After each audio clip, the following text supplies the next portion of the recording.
Hey, good morning, church. As we continue to go through these letters of Paul, today we're going to be in 1 Thessalonians chapter 2. And y'all, there's so much good stuff in here. There's just an abundance of things that you could sit on and digest and think about and meditate on. So if you haven't read it yet, I would strongly encourage you to go read it and digest it for yourself and really get a word from God this morning. But two things that really just jumped off the page for me. One's going to be in the first half of chapter 2, and then one's going to be in the second half. So the first one is really verses 5 through 7, which says, "For we never came with words of flattery, as you know, nor with a pretext for greed. God is our witness.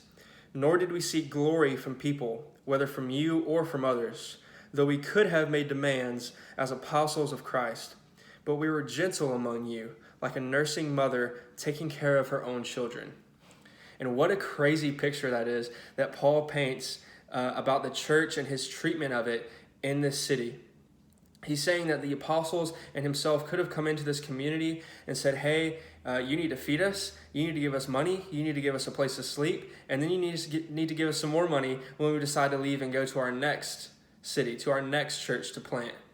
But that's not what he did at all. Even though he had every right to make those demands as an apostle of Christ, commissioned by Christ himself, he chose the better way.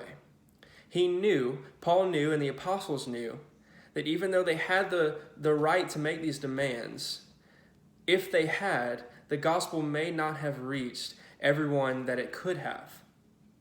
Paul chose the better way. He chose to take the role of a servant and humble himself when he didn't have to. And that speaks to us and the church today in the world, is that when we have every right to make demands, to impose our will, do we choose that?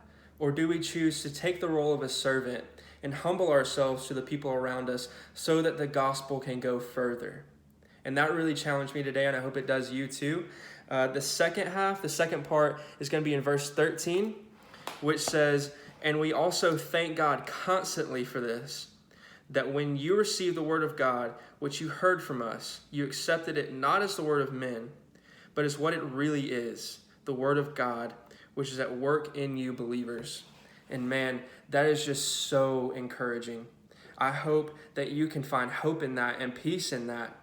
In the chaos that the world is today, obviously, but even if there are inner things going on within you that are just driving you crazy, that are keeping you up at night, you don't know the answers to, that is stressing you out, I hope you know that you can be encouraged and that you can find hope in this word right here, that the word of God is at work in you still.